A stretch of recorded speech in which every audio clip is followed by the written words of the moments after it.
Andhra Pradesh state is one of the most vulnerable states in India, having huge population with HIV virus in their bodies. It is estimated that almost 1/5 of entire HIV burden in the entire country is in Andhra Pradesh. That's so, it's a matter of concern for Andhra Pradesh. It's a very happy thing that the new infections are coming down every year. In the last 5 years, I can say every year, out of new infections which are coming, 5% is the decline in the prevalence levels. We are happy about it. The infections are coming down every year. We are happy about it. But the problem in our state, not only in our state, in all other states where HIV is a problem, in addition to Andhra Pradesh, maybe Tamil Nadu is a problem, Karnataka is a problem, Maharashtra is a problem, Manipur is a problem. These are the 5-6 high prevalent states where already we have children amongst us who are infected with HIV. The estimated children with HIV virus in their bodies is around 30,000.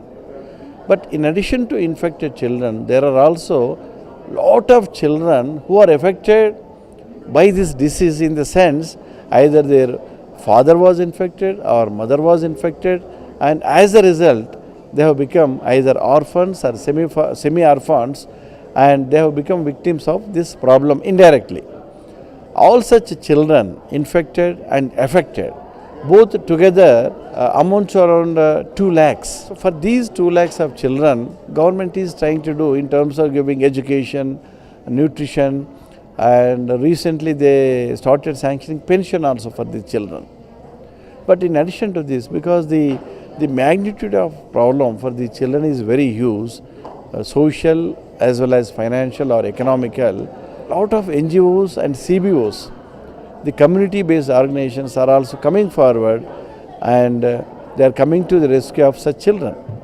But only government effort alone is not enough. NGOs effort alone is not enough. In addition to that, these deserving children, orphans and semi-orphans and infected children who deserve most of our attention, they also have to get something from the community. So in order to get help from community, a music concert is being organized on 17th in Hi-Tex, involving very, very top stars like Usha Thorpe, then Neeraj Sridhar, Lucky Ali, Diya Mirza. All these people, celebrities, they are going to participate in the program for fundraising which is meant for these children. After raising of this money, this will be given to the NGOs and CBOs who are dealing with these children, so that this money will reach the deserving and needy children in our state as well as other states wherever HIV is a serious problem.